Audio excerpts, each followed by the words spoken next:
simply abortion. Abortion doesn't get any attention. It's the least, and whenever it is covered, it's covered from the negative perspective. Yet, the truth be told, abortions happen in Uganda. I know Bakshi gave us an introduction to that.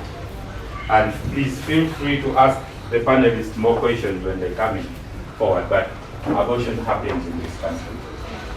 Women terminate pregnancies in this country. And it is the reality that our life, our world today is.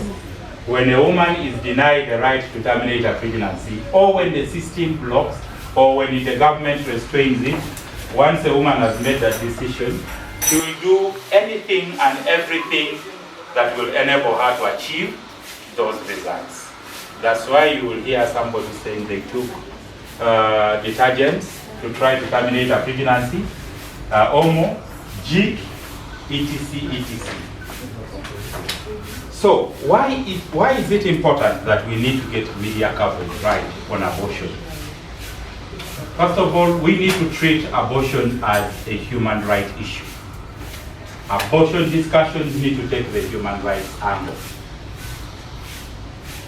Does a woman have a right to make a choice over her body?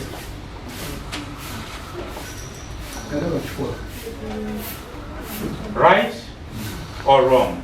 Right. That's a question I want us to have a conversation on as we move through the day, and I'll leave it to the next team. But it's so crucial that you colleagues in the media, you have a lot of power in your hands. I'm very sure you are all aware you're very, very powerful people. Your work, knowingly or unknowingly, influences a lot of things that happen in every sector, including the lives of women, right? And the lives of the very women we all seek to protect. Leaving alone the magnitude of abortion in this country, that the statistics have already been shared with you. Unsafe abortion is among the leading cause of death in this country, maternal death in the country, if you look at the reports that are available. However, one in the media may look at it, how is that my problem if I'm in the media and there is a very high rate of unsafe abortion? Colleagues, your work, your writing, your portrayal of abortion in the media, as you saw in these stories, the samples that I have put in this presentation, has a lot to influence, first of all, how people understand abortion. When does a woman make a decision to go to a medical center?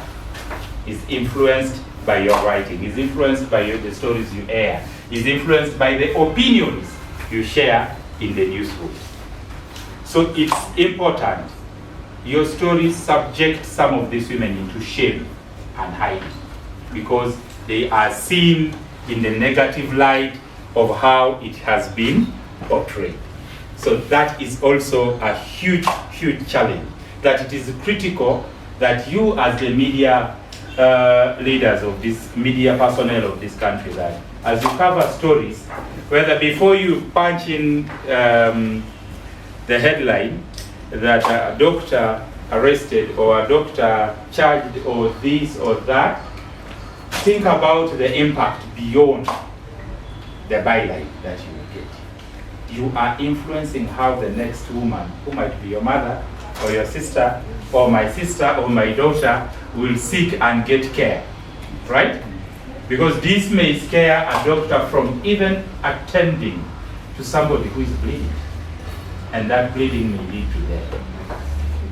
Irrespective of your religious belief, someone has died over the work you have done.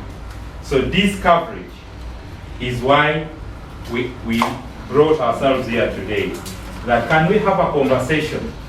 Can we hear from you? Can we talk to you and hear from you?